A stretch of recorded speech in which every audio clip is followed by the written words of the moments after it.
Hello students, मैं उम्मीद करता हूं कि आप सब लोग अच्छे होंगे।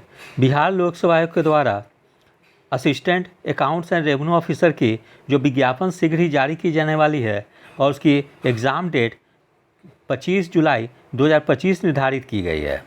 तो इसमें 3 विषय आपको दी गई है, जैसे इकोनॉमिक्स, स्टैटिस्टिक्स और कॉमर्स एंड अकाउंटेंसी। इस तीनों में से कोई भी एक पेपर जो है आपको ऑप्शनल के रूप में चुननी है।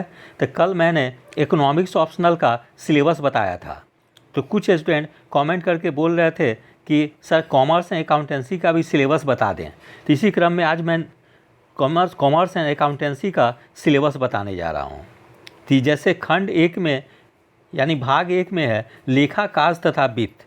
तो लेखा कार्य लेखा परीक्षा तथा कराधान के अंतर्गत वित्तीय सूचना पद्धति के रूप में लेखा कार्य, व्यवहारात्मक विज्ञानों का प्रभाव, वर्तमान क्रय शक्ति, लेखाकरण के विशिष्ट संदर्भ में बदलते कीमत दर के लेखाकरण की पद्धति, कंपनी लेखा की प्रगत समस्याएं, कंपनियों क्रय सम्मेलन, अंतर्लयन तथा पुनर्गठन नियंत्रक कंपनियों का लेखा कार्य, शेयरों और गुडविल सुनाम का मुख्यांकन, नियंत्रकों का कार्य संपत्ति, नियंत्रण सांविधिक तथा प्रबंध।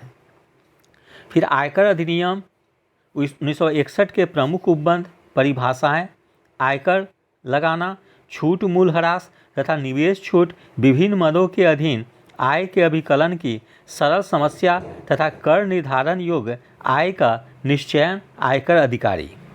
फिर लागत लेखा विधि का स्वरूप तथा कार्य, लागत वर्गीकरण, अर्ध परिवर्ती लागतों के स्थिर और परिवर्ती घटकों के बीच बांटने की प्रविधि, जांच लागत का निर्धारण, पीको तथा उत्पादन का समकक्ष इकाइयों के परिकलन की भारित औसत पद्धति लागत तथा वित्तीय लेखाओं का समाधान, सीमांत लागत निर्धारण, लागत परिमाण, लाभ संबंध, बीजगणितीय सूत्र तथा आलेखीय चित्रण, मूल बिंदु, लागत नियंत्रण तथा लागत घटाव की प्रविधि, बजट नियंत्रण, लचीला बजट, मानक लागत का निर्धारण तथा प्रसारण विश्लेषण दायित्व लेख विविध।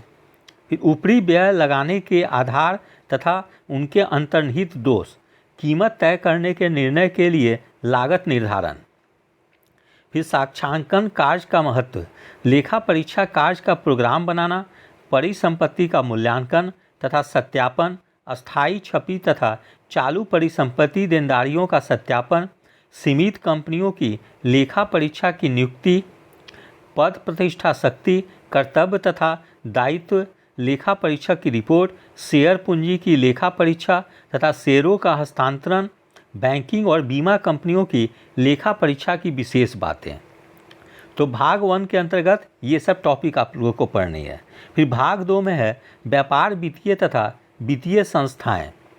इसमें पढ़नी है जैसे वित्त प्रबंध की अवधारणा तथा विषय क्षेत्र नियमों के वित्तीय लक्ष्य, पूंजीगत बजट बनाना, अनुमानाश्रित नियम तथा बट्टागत नकदी प्रवाह संबंधी उपागम, निवेश निर्णयों में अनिश्चितता का समावेश, इष्टतम पूंजी।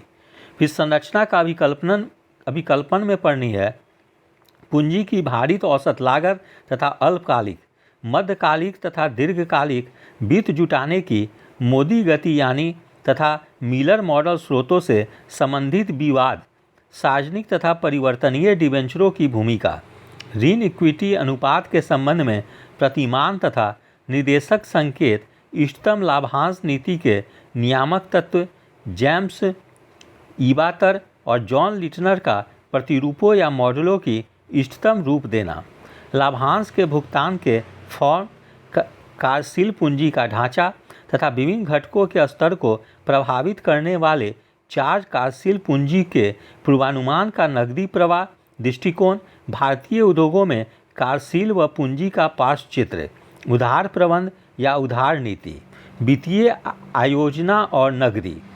फिर प्रवाह वितरण के संबंध में कर का विचारण, भारतीय द्रव्य का भार का संगठन तथा कमियां, वाणिज्यिक बैंकों के परिसंपत्तियों तथा देयताओं की संरचना, राष्ट्रीयकरण की उपलब्धियां तथा विफलताएं, क्षेत्रीय ग्रामीण बैंक उधार से संबद्ध अनुवर्ती कार्यवाही पर टंडन पीएल अध्ययन दल की सिफारिशों 76 तथा पीर की समिति द्वारा इनका संशोधन 1979। भारतीय रिजर्व बैंक का मुद्रा तथा उधार संबंधी नीतियों का मूल्यांकन।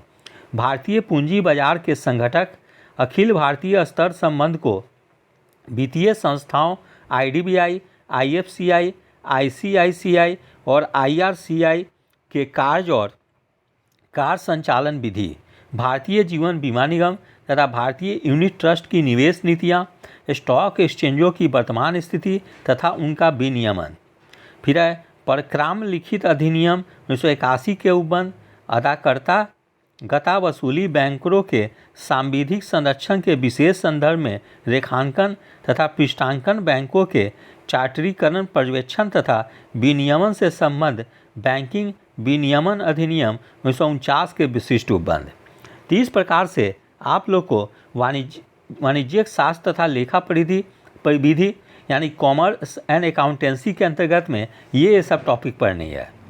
तो आप जिस सब्जेक्ट में कंफर्टेबल महसूस करते हो वो सब्जेक्ट को रख लेंगे, या जिसमें आपने ऑनर्स किया होगा वो निश्चित रूप से उसको आपने ग्रेजुएशन लेवल पे पढ़ा होगा तो आपकी बेसिक क्लियर होगी। तो आप जिस सब्जेक्ट में कंफर्टेबल महसूस करें वो ऑप्शनल सेलेक्ट कर सकते हैं। तो इसी तरह से मैं नेक्स्ट वीडियो में आप लोग के लिए स्टैटिस्टिक्स में कौन कौन सिलेबस के अंतर्गत कौन कौन सी टॉपिक पढ़नी है वो भी वीडियो बना दूंगा। तो यदि आप सभी लोग को मेरा चैनल अच्छा लगा हो इसे लाइक और सब्सक्राइब करें। धन्यवाद। Take care.